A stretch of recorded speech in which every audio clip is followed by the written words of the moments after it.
नमस्कार, आप देख रहे हैं वीके न्यूज और मैं युधिष्ठिर उपाध्याय। शिवसेना ने कांग्रेस और एनसीपी के साथ मिलकर भले ही सरकार बना ली हो, लेकिन मौजूदा हालातों पर नजर डालें तो उद्धव सरकार के भीतर सब कुछ ठीक ठाक नहीं चल रहा है।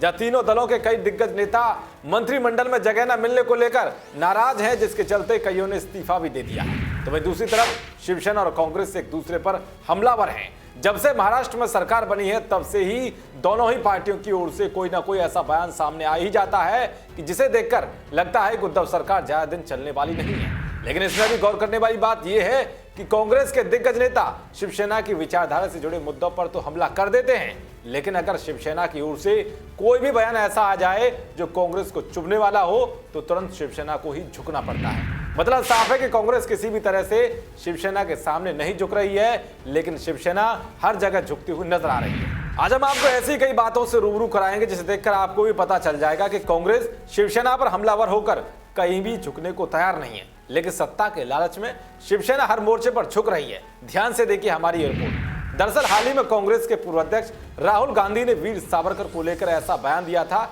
जिसके बाद शिवसेना तमतमा गई थी और कई नेताओं ने तो राहुल गांधी को सावरकर पर दिए बयान पर माफी मांगने की बात भी कही थी, लेकिन राहुल गांधी अपनी बात पर अड़े रहे और उन्होंने माफी नहीं मांगी। भाइयों और बहनों, मेरा नाम राहुल सावरकर नहीं है, मेरा नाम राहुल गांधी है।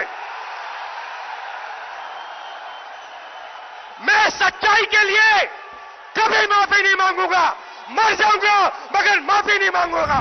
खैर, राहुल गांधी ने तो इस बयान पर माफी नहीं मांगी, लेकिन इन दिनों शिवसेना को हर बयान पर माफी मांगनी पड़ रही है। या यूं कहें कि सत्ता की लालसा में शिवसेना कांग्रेस के आगे हर जगह झुक रही है, क्योंकि हाल ही में एक कार्यक्रम में शिवसेना सांसद संजय राउत ने एक बड़ा बयान दिया था। संजय राउत ने दावा किया था कि इंदिरा गांधी मुंबई में अंडरवर्ल्ड डॉन करीम लाला से मिलने आती थी। एक दौर था जब दाऊद इब्राहिम, छोटा शकील, शरद शेट्टी मुंबई पुलिस के कमिश्नर तय किया करते थे। इसी के साथ उनका काम सरकार में मंत्रियों का नाम भी तय करना होता था।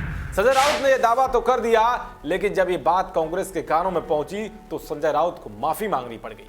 लेकिन अगर कांग्रेस ऐसा करती तो माफी की बात तो छोड़िए, वो कतई भी अपने बयान से 1 इंच भी पीछे नहीं हटती। यही नहीं बल्कि कांग्रेस नेता और राज्य सरकार में मंत्री नितिन राउत तो संजय राउत के बयान पर इतने आग बबूला हो गए कि उन्होंने शिवसेना को चेतावनी दे डाली। नितिन राउत ने साफ लहजे में कहा कि संजय राउत को लगता है कि हम सुनते रहेंगे तो हम ये बर्दाश्त नहीं करेंगे और हम ईंट का जवाब पत्थर से देना जानते हैं। यही नहीं बल्कि हाल ही में मध्य प्रदेश कांग्रेस सेवा दल की ओर से स्वतंत्रता सेनानी विनायक दामोदर सावरकर को लेकर किताबें बांटी गई थी। इन किताबों में दावा किया गया है कि सावरकर के महात्मा गांधी के हत्यारे नाथूराम गोडसे के साथ शारीरिक संबंध थे, जिसके बाद शिवसेना ने इसके लिए कांग्रेस से माफी मांगने की खूब कोशिश की, मगर कांग्रेस अपनी बात पर फिर भी अड़ी रही।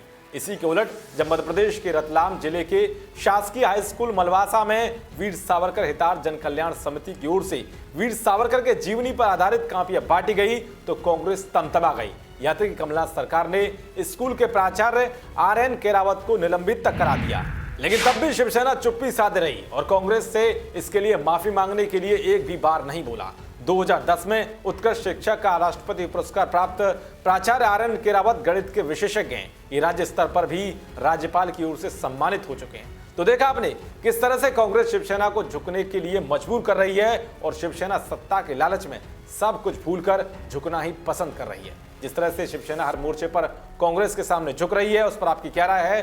कमेंट बॉक्स जरूर बताएं। देश और दुनिया की तमाम खबरों को पाने के लिए देखते रहिए वीके न्यूज। शुक्रिया।